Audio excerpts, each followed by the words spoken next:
Appel aux jeunes, numéro 310. Au bord du chemin. Voici une histoire de la Bible du temps où Jésus, le Fils de Dieu, était sur la terre. Bartimée l'aveugle.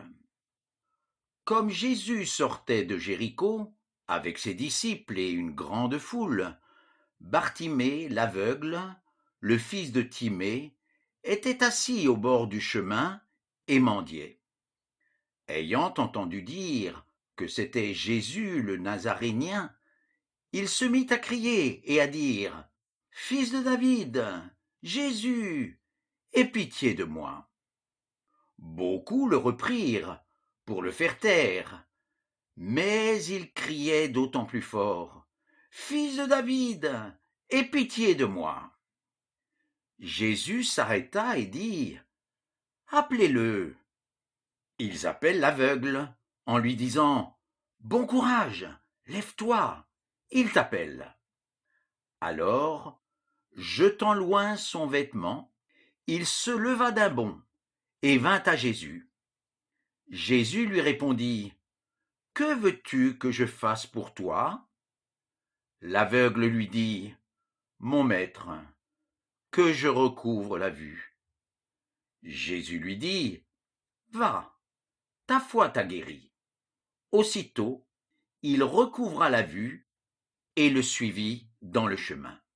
Évangile selon Marc, chapitre 10, versets 46 à 52. Qu'est-ce que cela peut signifier pour nous? Nous ressemblons parfois à Bartimée. Oh, nous ne sommes peut-être pas aveugles physiquement, mais ne sommes-nous pas aveugles moralement ou spirituellement? Est-ce qu'il n'y a pas des choses que nous ne voyons pas? Elles nous échappent pour diverses raisons. Notre histoire, notre culture, nos ressentis, nos blessures, notre refus de pardonner, nos préjugés, notre orgueil. Et est-ce qu'il n'y a pas des choses que nous refusons de voir? Et nous voilà assis, au bord du chemin. Nous n'avançons plus. Nous avons besoin que quelqu'un nous aide. De la même façon que Jésus a passé sur le chemin, devant Bartimée, il passe aussi devant nous. Il est là. Il nous entend. N'hésitons pas à crier, à l'appeler à l'aide, à lui parler comme s'il était à côté de nous. Jésus est vivant.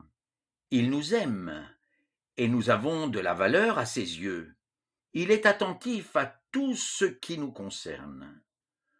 Quant à vous, les cheveux même de votre tête sont tous comptés. Évangile selon Matthieu chapitre 10 verset 30. De la même façon qu'il s'est occupé de l'aveugle au bord du chemin, il veut aussi s'occuper de nous tous individuellement. Il nous appelle.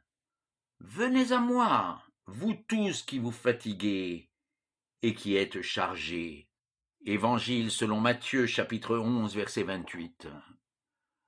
Que fait Bartimée à cet appel? Il jette son vêtement et il se lève d'un bond pour aller à Jésus. Et toi, es-tu prêt à abandonner ce qui te retient, te ralentit, t'enchaîne, et à courir vers Jésus? Une question. Jésus savait que Bartimée était aveugle, mais étonnamment, il lui demande ce qu'il veut. Jésus aussi nous pose la question. Que voulons-nous? Que désirons-nous vraiment? Oh, prenons le temps de réfléchir à cette question, de nous mettre face à nous-mêmes et de trouver quels sont nos vrais besoins. Jésus, lui, sait ce qu'il veut nous donner.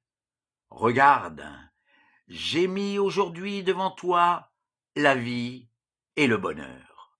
Livre du Deutéronome, chapitre 30, verset 15. Comment trouver le bonheur? Jésus dit à Bartimée que c'est sa foi qui l'a guéri.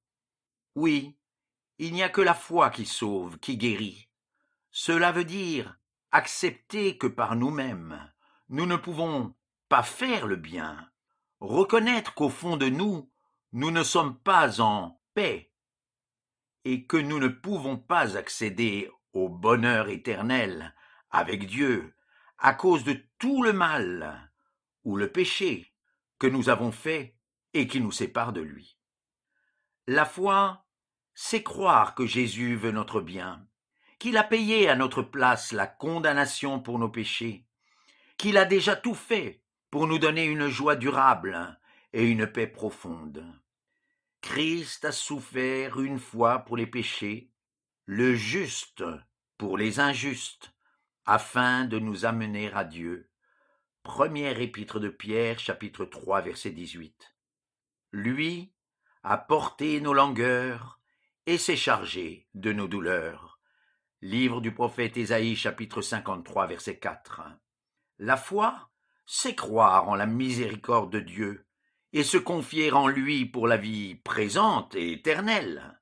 Qui se confie en l'Éternel est bienheureux. Livre des Proverbes, chapitre 16, verset 20. Viens à Jésus, tu ne le regretteras pas, et tu pourras ensuite suivre Jésus dans le chemin de la vie, au lieu d'être arrêté au bord du chemin.